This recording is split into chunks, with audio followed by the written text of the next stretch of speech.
with the most, Sean Design, and I am here with a very, very, very special guest this evening. Man, let me take a deep breath. What can I say about this brother? I would like to start off saying that I wouldn't be where I'm at today in the hair business if it wasn't for this brother. This brother seen a young 17-year-old kid that needed to place himself and put himself in a good position in this Detroit hair capital hair game, and he leads the way. And it's safe to say that he took me under his wing. And again, I would not be here. Sincerely, I would not be here if it wasn't for Mr. Billy Badass Cason. And we got him in here with us today on the show. We're gonna learn a little bit more about Mr. Cason and how he got started, who he is, and how instrumental he is, not only to the hair game, but the city of Detroit. Mr. Billy Cason. Thank you. Glad to be here. Give the people a good, warm introduction of who you are, sir. Billy Cason, sometimes they call me Billy Badass. I don't know why, but that's the nickname they gave me. Okay. But I'm just glad to be here with Brother Sean. Is one of my favorite people. I call him the Gemini. The Gemini. Yeah, he's a beautiful guy. I always come in his shop. He interviewed me when I'm in the shop. Yep. Every time I come in the shop, he interviewed me. So I'm very excited that he invited me down, and then I come down here, and I've been knowing the guy that owned the radio station. I've been knowing him for 50 years. So I'm very excited to be here. All right, man. So let's get started, man. Tell me, let's start from the beginning. Are you from Detroit?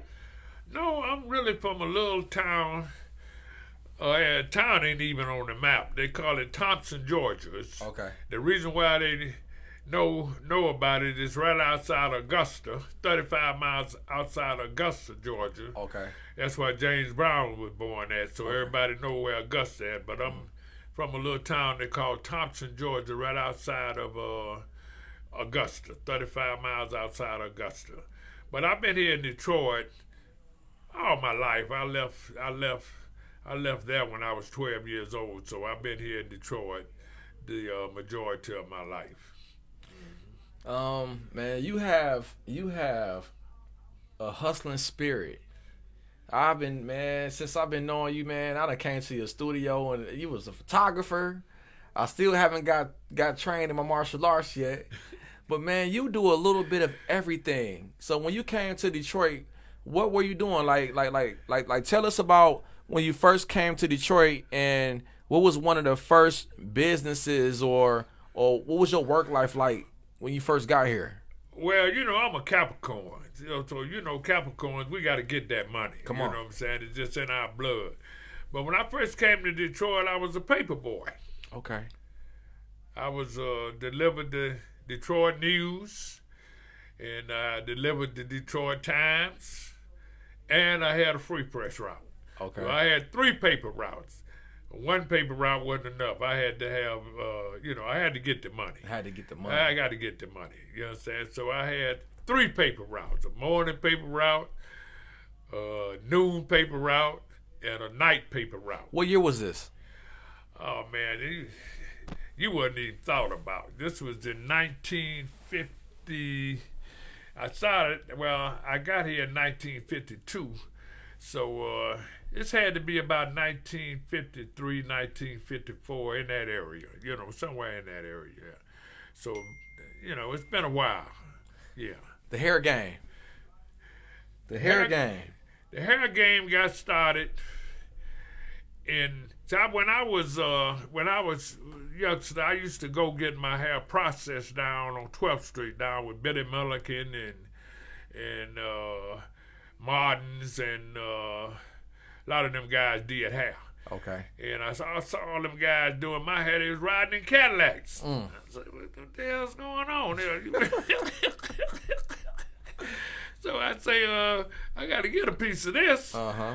So when I joined the Army in 1959, but when I came out of the Army, I went to barber school. Okay.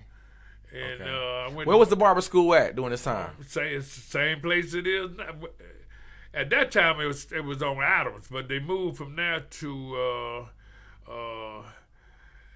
Michigan Avenue, and they moved from Michigan Avenue to Grand River. Okay. Now they still on Grand River. I'm talking about Michigan Barber College. Okay. And I went to Michigan Barber College. I went there about 2 years, but during the time I was in Michigan Barber College, I learned how to do the process. Okay. So we were making money. We was making more money than the guy that owned the place, because everybody would come and get their hair done at the barber school. Let me ask you this: was the Green family still? Mr. Green. Mr. Forrest Green. Mr. Forrest Green was the owner, and then they had Mr. Green was the teacher, and they had all his kids in there working. And I think all of them is passed now except one. And but those was my instructors. Mr. Forrest Green was the teacher. And I think Mr. Thomas was one of the instructors. And we used to be doing processes up at the front of the shop. Now, for the people that do hair and don't know what a process is, just give us a tidbit. When you say process. Well, a process is when you put we used to call it, back when it first started, we used to call it the conch. Okay. It was made out of lye and potatoes. And you didn't have to worry about putting no color in your hair, because when that lye and potatoes finished, you was a redhead anyway. Okay. But as time went along, they come up with the chemical people, the hair design product people come up with a chemical. Okay. And we used to use that in the barber school. It wasn't strong. It still would burn you if it stayed in there too long. But we started using that product, and we start doing call it process. You put the straightener in your hair, straighten the hair, and wash it out, and then you put some wave cream in there, and you put waves in it. Okay. You put waves in your hair, and you had the different names for the process. Okay. You had the JFK. You know what I'm saying? Talk to him now.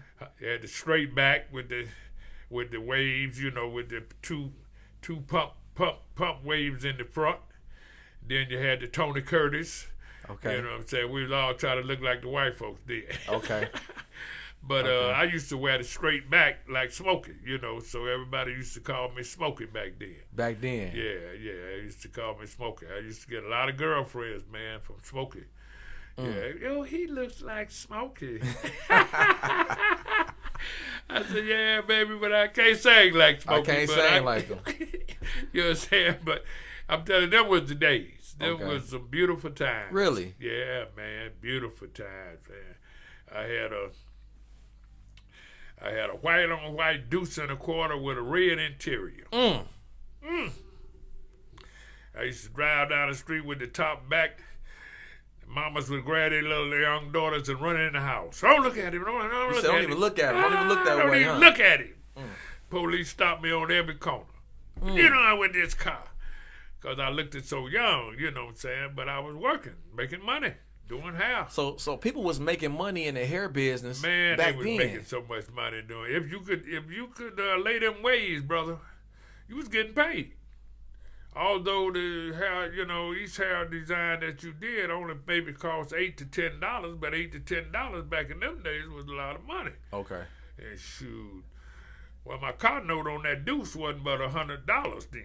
Okay. I think it was $105 a month. Okay. So you did hair, that wasn't no problem. Then they went from the process after the 1967 riot. They went from the process to the afro, to the natural. You remember when Afro came in? When Afro came out. Okay.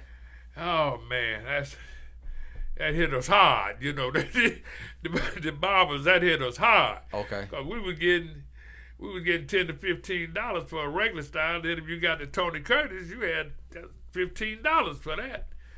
You know what I'm saying? So, when the Afro first came out, guys were cutting the Afro for $5. Man. So I had to find some kind of way to get that Afro back to being where it made the same kind of money in the process. So I came up with the blowout. Okay. The You blowout. don't know what the blowout is. Explain it to me. I'm here for it. I'm here for it. Let us know.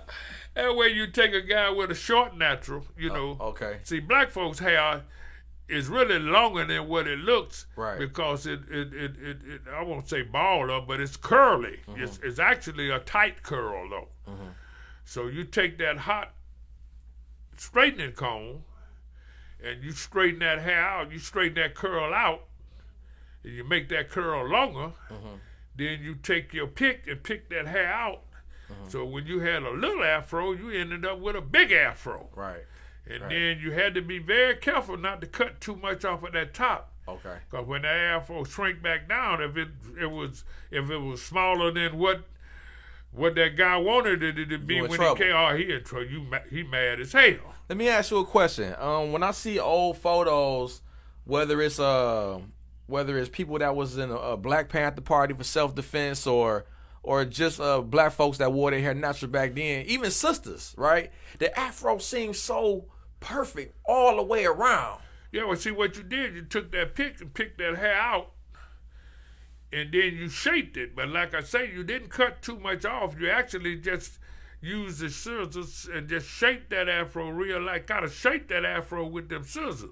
You couldn't cut down in it. Okay. But see, we had when we take that straightening comb in and pull that curl out, that little small afro turned into a pretty big afro. So everybody wanted Angela Davis, you know. You remember Angela. You seen pictures of Angela Davis. So you wanted the Angela Davis look. And so then they come out with the afro wig. I made a killing. You made a killing? Off the wig? Because I would go down to a place that a lot of people, I don't know whether you remember, but they used to have a place downtown called Hot Sam's. Okay. What year is this? You talking about back in the, I don't know, man, 60s, 70s, whenever they had, the Black Panther Party. I think it was 60s, 70s, somewhere around there. Okay. But you go down there and get them afro wigs, put that afro wig on, and then you puff that afro wig out, and you had you a giant afro, just like Angela Davis. Okay. Still couldn't cut too much off though, but you trimmed it and shaped it. I would buy a wig for $5 and sell that wig with it done for $25. So it was better than the process. So I traded that deuce to the quarter in and got me a Cadillac. A pea green Cadillac. Drop top. Oh, it was. See, but everybody, you just had to have, they was coming from all over. They was coming from Toledo, Ohio, Cleveland, Ohio, to get that afro wig. To get that afro wig. It was an afro wig, but I puffed it out, shaped it, and designed it so it would look like you had a big afro, like the movie stars. All the movie stars had big afros. The boy that did the karate, Jim Kelly. Okay. Yo, Bruce Lee. He was with Bruce Lee. He did one with Bruce Lee. I'm with you. Saw that afro. I had you looking like Jim Kelly. You know what I'm saying? And everybody wanted that. So I was making a killing, man. So the afro was a statement. The afro was a statement. That meant that black power, that was a statement. See, man, the process was, a lot of the old guys still wore the process, but they kind of eventually eased on it. In fact, some of them used to come in and get that afro wig. I would cut it down, shaped it like it was for a man, but some of them, but the process had died out. You know what I'm saying? That was the end of the process. So I went into the afro wig, and I made more money with the afro wig than I was making with the process. Yeah, that's the deal on that. So to get back to how I got into the magazine business, I was in the shop, and I was when I say, well, how can I get this promote? How can I promote this? How can I make it bigger? Cause see, I was always wanting more money. I never was satisfied, wanting more money. So I told my boy working next to him, I said, man, I'm coming out with a magazine, man, and show the hairstyle so people can come. He said, man, you crazy, man. You think you Ebony magazine or something? So I started with a little magazine about as small as the Jet. Okay, I remember the Jet magazine. You remember that magazine? That little that little magazine. Beauty of the Week. Yeah, and took me a long time to to get the people to understand they had to, because black folks didn't know nothing about advertisement. They slow on it today. Mm-hmm. But finally I got it kind of caught on a little bit. And then we moved from black. At first it was called Detroit Black Hair Designers. Okay. Because the word designers was in then. Everybody wanted designer suits, designer this, designer that. Okay. So I come up with the Detroit Black Hair Designers. Detroit Black Hair Designers. Right. So that moved along for a couple of years, and then I cut the Detroit off, and I cut the black off, and I just call it Hair Designers. Okay. And then I made it a bigger book, and a lot of the hair designers had caught on then, started putting ads in there, and we took the first, Mr. Morrow. You know Mr. Morrow. I know Mr. Morrow. Mr. Morrow came to me and said, Cason, let me take this book to Atlanta, to the Bronner Brothers show. I hadn't even heard of the Bronner Brothers show. Okay. So I gave him a case, and he come back, brought me a little bag of money. Yeah, a little bag. I said, well, he said, man, he said, can you get me 4 or 5 cases? So I got him some more cases, and he went out, and every time he come back, he'd have a bigger bag of money. I said, okay. So one day, Mr. Lee, you remember Mr. Lee? Mr. Lee. On Lee Beauty and Barber Supplies. Okay, I never met Mr. Lee, but his name go a long Mr. way. Lee is still out here, Mr. Lee. He's still around. Okay. So I'm sitting in the house. Mr. Lee called me and say, Billy Cason, come down. I want to see you. So I go down to the store. He'd say, you can I buy him? I say, yeah, okay, no problem. He'd say, I want $50,000 worth. I said, what? I thought my ears was bothering me or something. He said, I want $50,000 worth. So I said, oh, okay, man, no problem. I'm thinking my mind is flying. How can I? And so I said, well, I'm thinking, how am I going to get the money to you buy $50,000 magazine? So I get ready. He said, oh, I want you to take the money now. You take money now. I said, what? He said, oh, I have $50,000 for you now, right now. You take the money.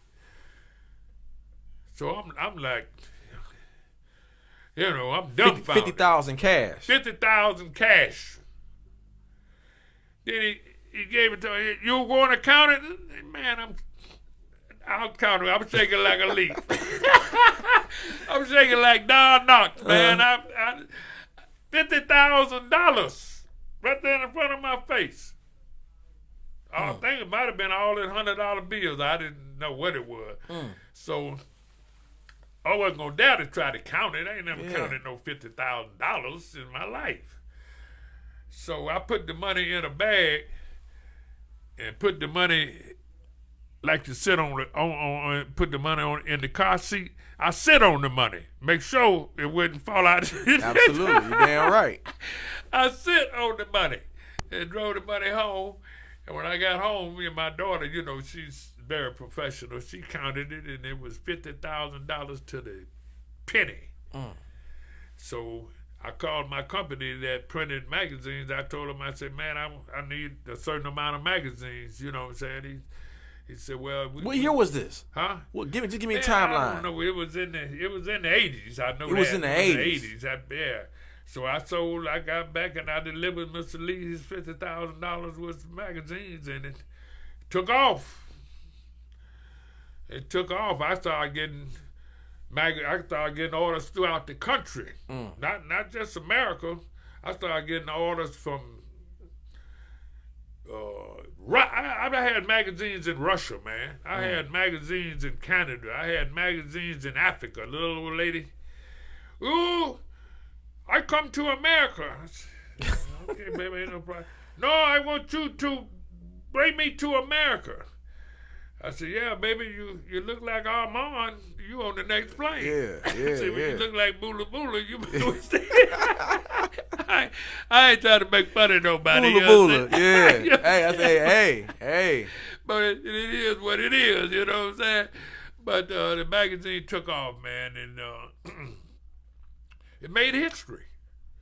They still talk about it. It made history, that hair designer. But I don't just say, give myself credit. I give the hair designers here at that particular time in Detroit, because those are the ones that put the styles in there that set the trend throughout the world. Okay. See, we was the hair design capital of the world then. Okay. We had people laying that hair, man. They was like, cause they was in that magazine and they was getting calls from all over the world. I mean, it's people like Lil Willie, Cool C, Phyllis Patillo, John Gooden was one of the tops. Carl Reed. They still around. But they was laying that hair, baby. Say these brothers was the ones. They was laying that hair, baby. They was laying that hair. They was coming from all over the world getting the hair done. How many issues of the Hair Designer magazine did you actually have? Do you remember? I don't know. We had way over 100,000 copies. I don't know. Well, I mean, every issue that when one came out. Yeah, well, we would print up anywhere from 200,000 to 300,000 books. Because the book was going all over the world. We couldn't keep the magazine in. Couldn't keep it in. It was one of the, I don't know whether the guy's still around, which I'm sure he is, one of the guys called Shake and Go. Okay. Out of New York. He came all the way from New York to my house. Brought me a case of, he found out what I drank, he brought me a case of scotch. Okay. And begged me to buy the magazine. Because, see, Mr. Lee didn't want me to sell to nobody else but him. You know what I'm saying? Right. This guy came with So he wanted to be the only one that had a magazine. Right. Okay. That came with that $50,000. Right. Okay. But he spent much more than $50,000 over a period of time. But this guy came in from New York, and he told me, I don't want to even mention how much money he brought in, but he bought he bought it. But I didn't give nobody the rights, just the only one with the magazine. I mean, I sold it to the guy from Shake and Go, and then some people came in from Europe. They bought it, so the magazine was kicking, baby.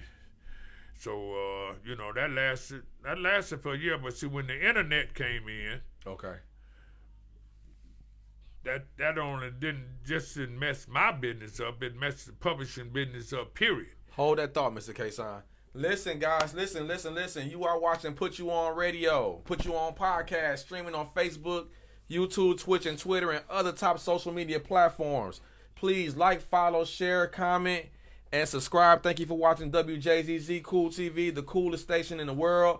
If you have a comment or you have anything that you want to say to me or Mr. Cason, please give us a call, 313-355-6018. Again, 313-355-6018.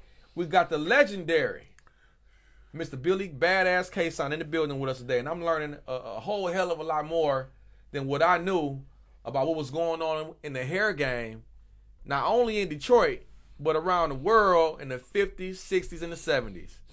And, the 80s and the 90s. In the 80s and the 90s, because I was a young buck. I wasn't making no money in the hair game then, so this is a very valuable interview. I'm very thankful Mr. Cason is here.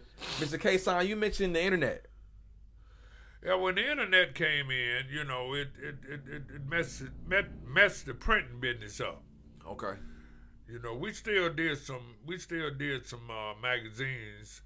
I think the last magazine I put out maybe was about 5 years ago. Might have been less time than that. But I went from the magazines into billboards. Okay. See what I'm saying?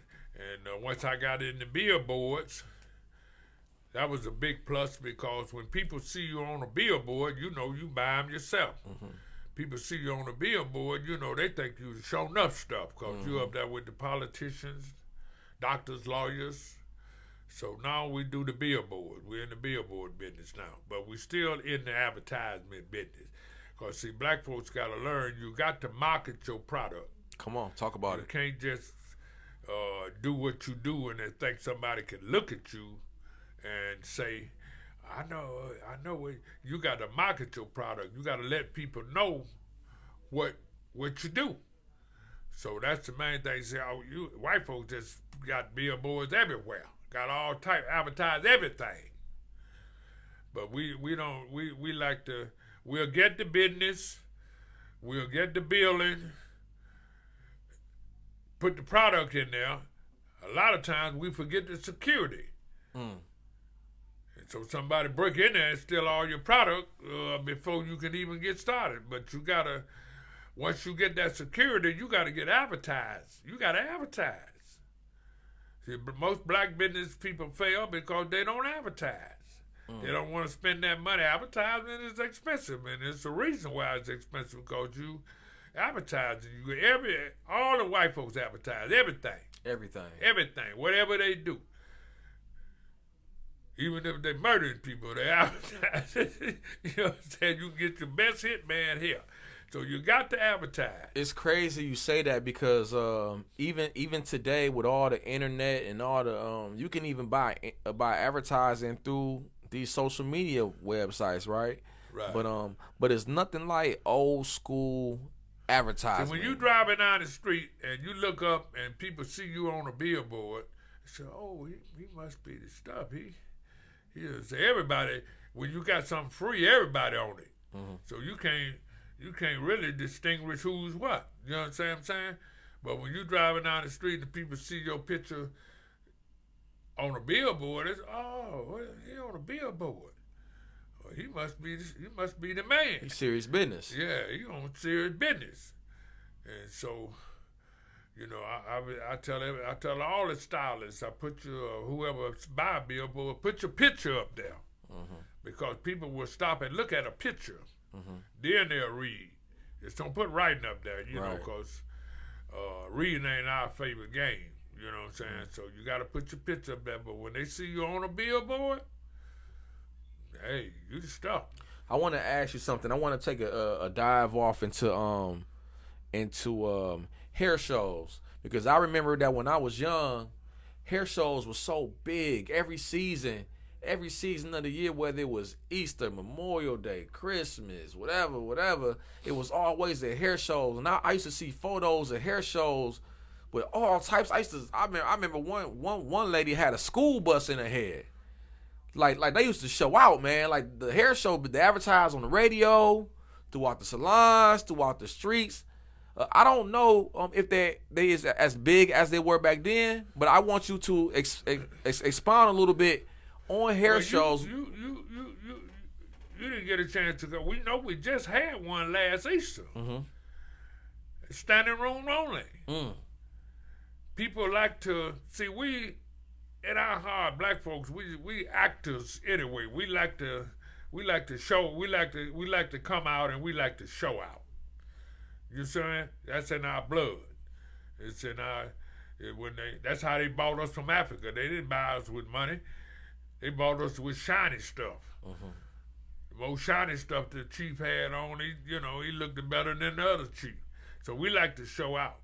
So with the hair shows, the people got a chance to show their work. They show, show what show their hairstyles. It was another form of advertising, but you got a chance to be a movie star. Because, we took videos and stuff of that. You got a chance to be a movie star for 5 or 10 seconds. Minutes. Call it minute. So the last Easter house show we had was an extravaganza. Okay. Because they slowed up for a minute because of the internet. But we brought it back. We brought that Easter house show back out last Easter, and it was an extravaganza. So we're working on the next one this Easter. Because people do like on Easter Sunday, you got your outfit and stuff. You want to strut your stuff. You know what I'm saying? So we put you on stage. So, hair is to be seen. Now you guys came out with the look that y'all do now with the braids. That's hot. Because you're getting back to being black again. It ain't the afro no more. But it's back to, you know, you wearing your natural hair. You're identified. You got something you identified by. You're not trying to have hair all down your back like the what's some girls' name, them famous white girls. I'm trying to think of their name now. You know, we got the Kardashians. You're not trying to look like the Kardashians. You're trying to look like yourself now. Absolutely. Yeah, so braids, locks, all that stuff is in. All the black guys that got hair wear locks. You know what I'm saying? As if we got hair, my locks is gone for the temporarily. But see, I've been telling you guys, y'all got to come out with a lock wig. Because some older guys, they buy that lock wig put on. They're trying to get their action on. Yeah. But ain't nobody heard me yet. But that's come out with that lock wig. I bet you them white folks they still got that afro wig. Yeah, for sure. Yeah, because it's Miss Patty's giving a 70s show Saturday night. Okay. So I went to the store to get my old lady. I said, y'all still got the action? Oh, yeah, we got afro wig. You know what I'm saying? Still selling them. What color you want? You know what I'm saying? They never went out. It's still there. I'm gonna buy her. I'm find out what color she want, but they got the. We're gonna go to the 70s show. And I'm gonna get her afro wig. She gonna put her afro wig on, and we gonna strut our stuff at this weekend. So you know they're what? still out there. I want you to give younger hairstylists. You know, like I said in the beginning of this interview, I think back when I was a youngster, when I was 16, 17 years old, and you was coming in the salon, and you was saying, young boy, you need to advertise yourself. Yeah. Where your cars at? You got any cars? Give me your cars. I remember every time you come to the salon, one of the first things you do before you leave is you go to the card counter and you collect on them business cards. Right. You know? Right. And I want you to give the younger me, if you was talking to the younger me at 16, 17 years old that's trying to get into this business, this here game that we in, right? What would you tell me? Well, you got to I can't tell him nothing. You got to do your very best work, but you got to show your very best work. You can't expect for the guy you put a style on and he gonna tell where he got that style at. He ain't gonna tell nobody where he got that style at. He looking that good. He don't want nobody looking like him. He ain't gonna say, well, I did so and so and so. He don't want everybody walking around looking good as he do.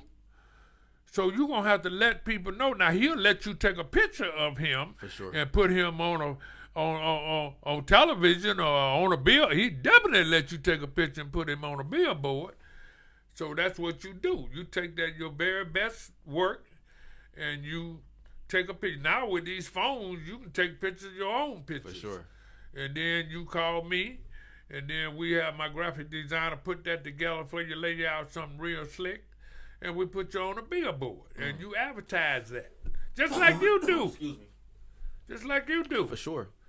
You know what I'm saying? You remember I've been trying to get you to stick your picture on it. You ain't did that. Oh, this next yet. one coming out. That's what I'm on. Yeah. You got to stick your picture on it and because people want to know who did that. Well, you know, the first two that I did, I put the shop out there. I wanted to put the shop out there. Yeah. You know, I wanted to bring some revenue into the shop, man, and give my staff an opportunity to be able to benefit off the billboard. But this time, well, see, the only way you gonna win the war, you got to have a plan, and you got a plan.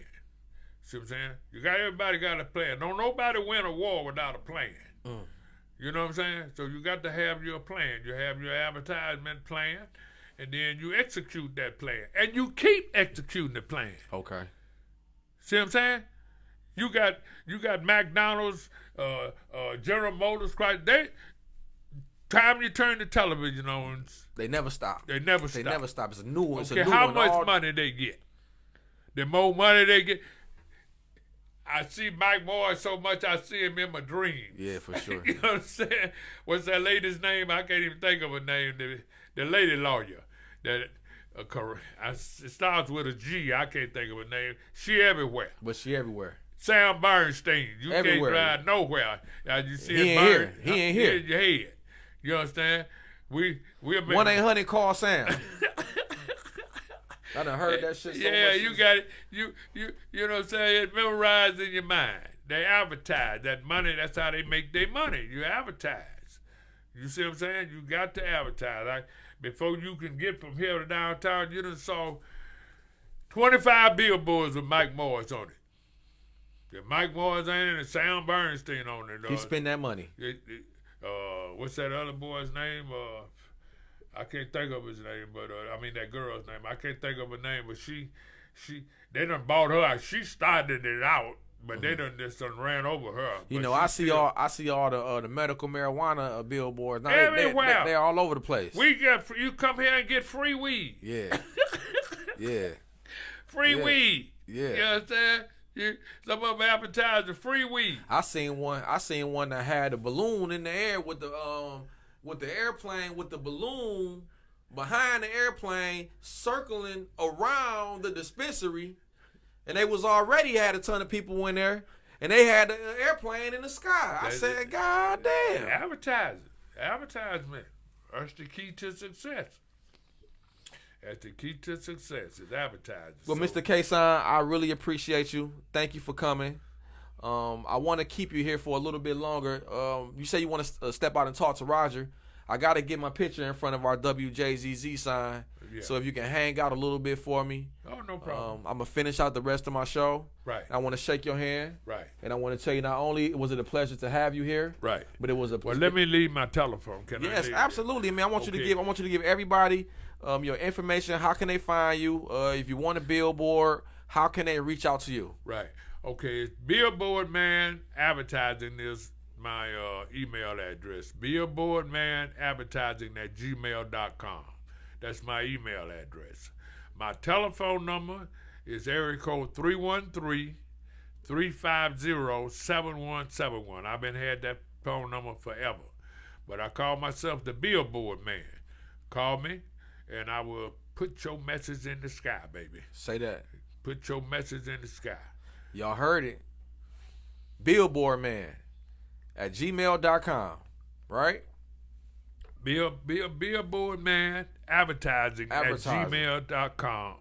Okay, drop the telephone number one more time. 313-350-7171. 24/7. Give me a call. You heard it, Mr. Billy Cason in the building here with Sean Don. You didn't mention nothing about my kickboxing, man. You worry me to death about my kickboxing you know when I what? come in the shop, but we'll do it at a different time. Yeah, we'll do it a different time. But while you mention it, how many years do you have in the martial arts? 30 years. 30 years in martial arts. 30 years. You don't want to mess with me. Okay. I'll put it like that. You don't want to mess with me. Who was your sensei? When I first started out, Mr. Shim. Okay.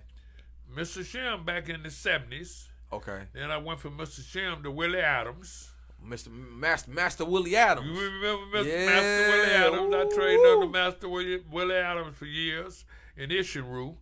And then I went to a gentleman I train with now. It's called Terry. I'm into Muay Thai. Okay. Yeah, we train Muay Thai. I've been in training Muay Thai for about 25 years. Really? See, martial arts keeps you in excellent shape. Okay. Keep your mind right, and it keep your body right. You know what I'm saying? So, make you feel good. You see the energy that I have. Mm-hmm. You know what I'm saying? I love it. Every time I see you, you got it. Oh, yeah, I'm always in it. Every time I see you, I always got that energy. I always got a kick for you. Yeah. Oh, man, I have enjoyed talking to you. Yeah. Thanks very much. It was a pleasure. I love you back, man. Okay. Make sure you hang out for me for a minute. Right. Okay, I'll hang out now. All right. You are watching Put You On Podcast, live streaming on Facebook, YouTube, Twitch, and Twitter, and other top social media platforms. Please like, follow, share, comment, and subscribe. Thank you for watching WJZZ, the coolest station in the world. Man, that was a wonderful interview, man. I cannot say enough about Mr. Billy Badass Cason. I learned a lot. He actually inspired me to leave here and advertise.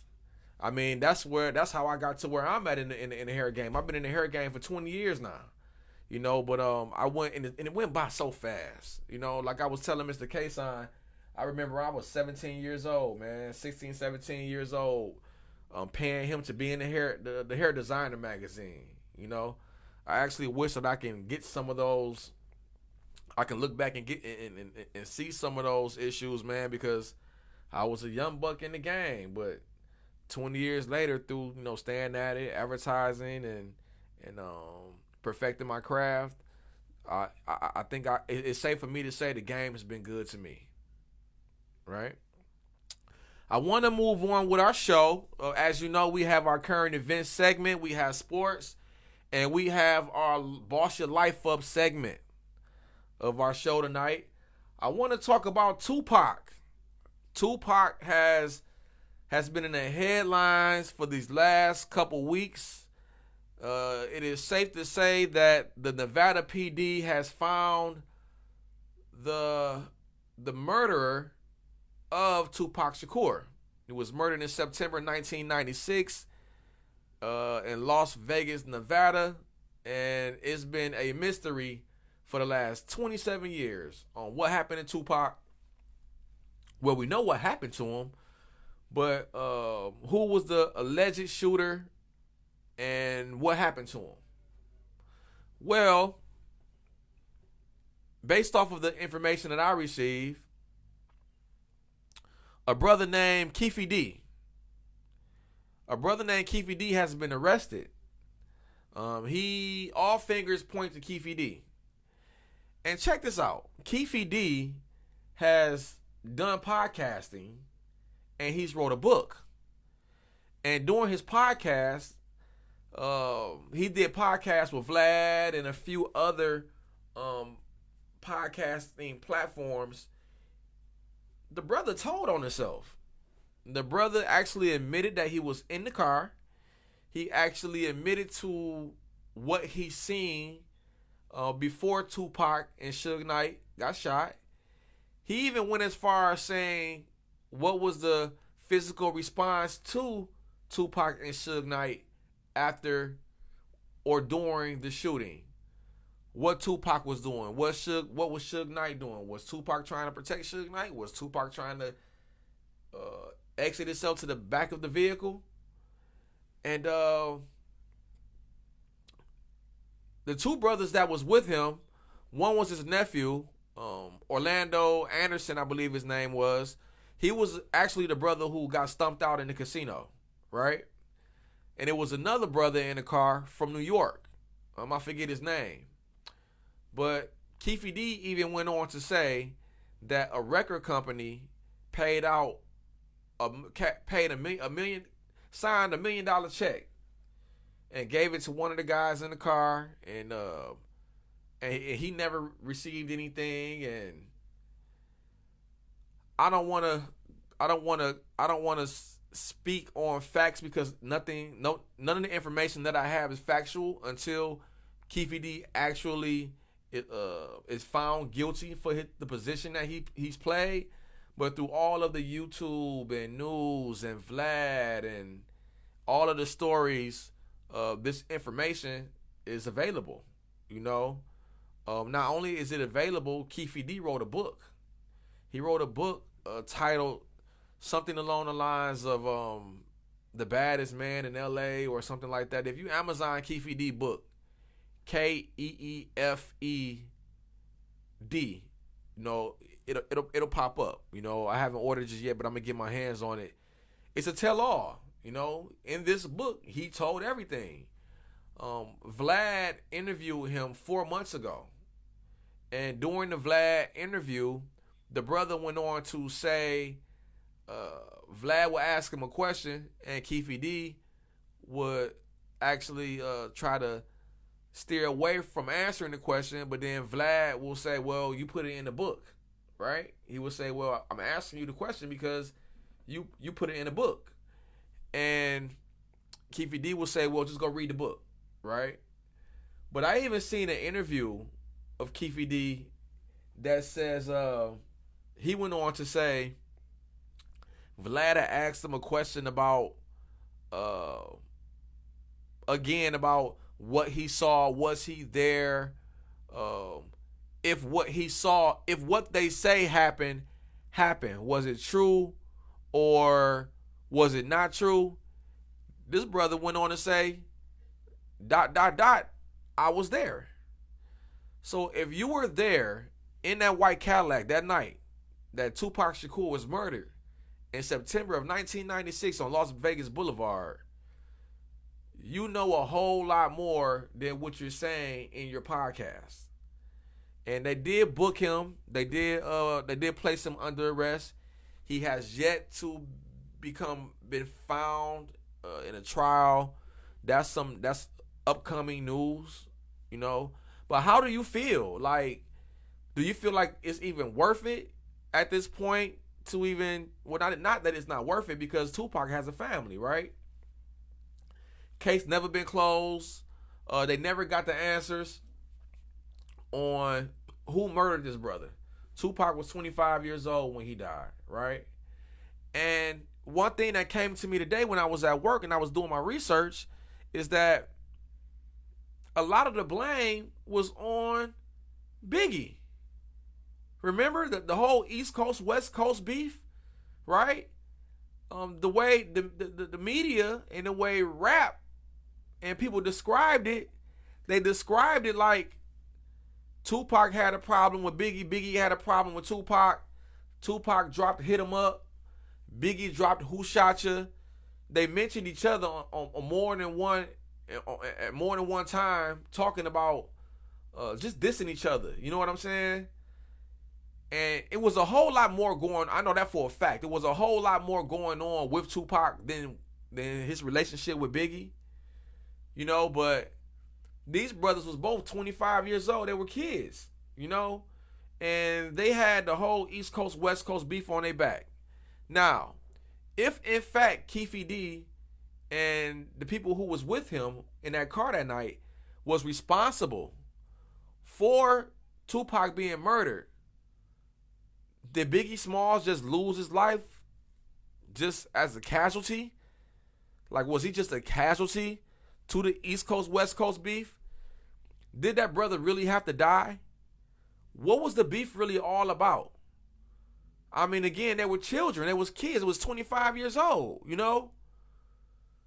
So, after 27 years, you know, we are here, you know. Orlando Anderson is deceased. The other brother is deceased. And all roads lead to Keefe D, right? If you Google it, or you Google it or you YouTube it, you will see a lot of podcasters, social media influencers, like academics and Vlad. Like, the information is there. I would encourage you to take a look at it. You know, formulate your own opinion. But it's going to be interesting to see how this thing plays out.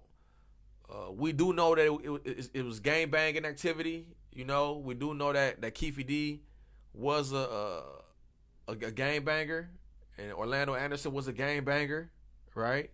The other brother that was in the car was from New York City. He wasn't even from Los Angeles, right? We want to know who wrote the check.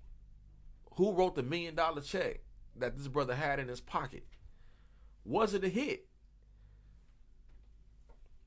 Was it a hit? We don't know. So listen, man, this has been a wonderful, wonderful show. Before I go, our sports segment, we're going to have to cut it short, but Damian Lillard has finally got traded. He's been traded to the Milwaukee Bucks from the Portland Trailblazers.